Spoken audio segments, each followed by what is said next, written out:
Hi everybody, welcome to the Armourgeddon channel. My name is Alex Garnett and today we're doing something quite interesting. We're actually going to be going inside of the M4 Sherman and have a little look around. Now our M4 Sherman is a bit of a movie star. Over the years she has been in a few little things, especially the main one being Brad Pitt's Fury in 2014. So yeah, there you go, there's a bit of a claim to fame. She wasn't one of the hero tanks sadly, but either way we were still in it. So the first place we're going to have a look is in the driver's area. From where I'm stood you can see it's a bit of a tight squeeze and we are actually quite high up, so you can imagine if you had to do this in a bit of a rush it would be a bit challenging.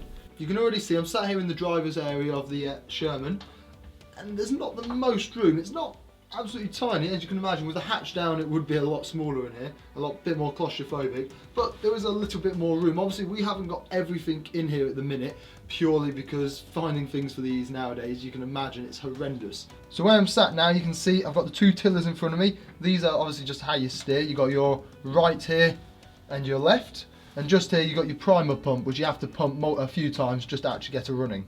You've got your hand throttle just here. I don't know if you can see, but just down here you've got your accelerator and then your clutch.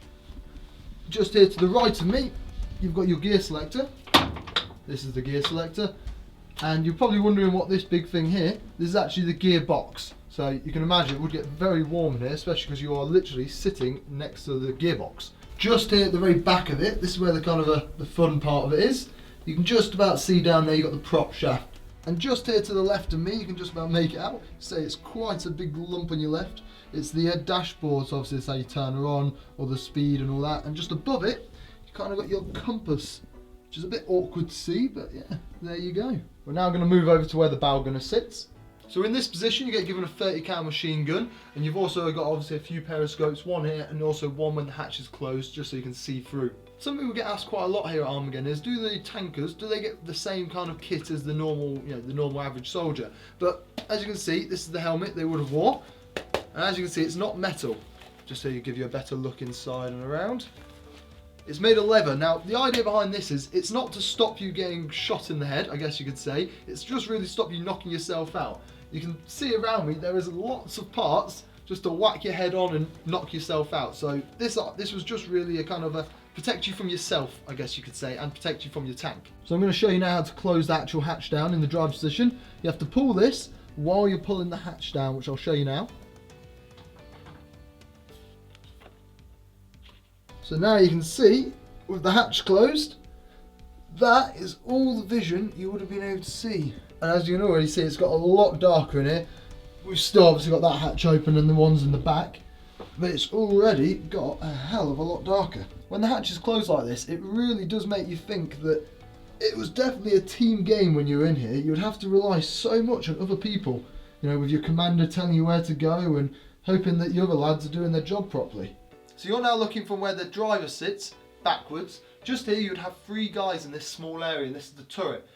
Just here as well, you can see one of the 105mm shells that would have been firing in this, and there would be quite a few of these in here. You can just about make out around, there's storage pretty much everywhere. Underarms sitting right now as well. And you can tell they are very heavy. So where I'm stood right now, this is where the loader would have been sat, and his job would have been to load the 105mm just here. Just to kind of give you guys a better view of that. Just here you can see a bit of information about it being made, and as you can see it was actually built in 1944, this gun was. Here is where some of the ammo would have been stored. As you can see it all goes along there, and this is just locked in. There you go. His job would have also been to load up this, the turret machine gun, which is also another 30 cal machine gun. As you move around here you've got the guard.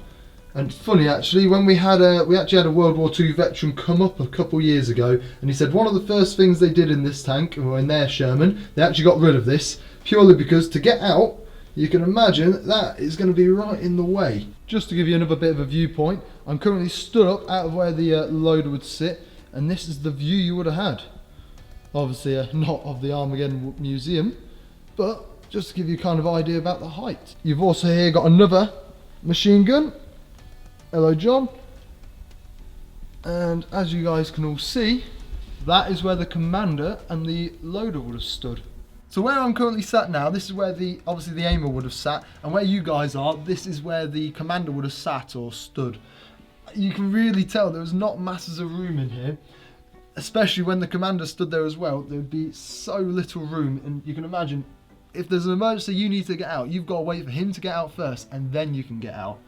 Fair to say, it's not the nicest situation to be in. So we're just going to show you now the traverse and elevation of this gun. So this, as you can see, is the traversing. I don't know if you can see there, but we are actually moving. There you go, you can just that. Good thing that wasn't live. But yeah, as you can see here, we are moving, and just here is the elevation. Again, that one's a little bit easier to see. But yeah, the beauty of this Sherman is most of this, well, say all of this, does work. Like I say, we took it from quite a big restoration back in 2010, I believe. So pretty much everything on this is running beautifully. Like I say, the machine herself, she runs like an absolute treat. Just here, you've got your gunner's sight, his periscope, and a bit of storage, his radio, and all these other little controls, etc. Now, directly behind the aimer, like I said earlier, you would have the commander stood here. This is his seat. As you can see, we haven't put a cushion on it, but he'd be either sat on there or obviously he'd be stood up if he decided to have his head out the top. Just behind him, you've also got all your radio communications. But you can really tell, especially looking now where the loader would have stood or sat, you can really see that you do have to be quite small to do this job. This is the Joe generator. This was in most vehicles at the time, or most big vehicles itself, really just so you could charge the batteries while you weren't actually driving. That way you could still run all the communications and anything else really that you need electricity for. And there you have it, inside of the Armourgeddon M4 Sherman. As you can see, not masses of room. But anyway, hope you've all enjoyed it. My name is Alex Garner, and if you did enjoy it, please do like and subscribe down below.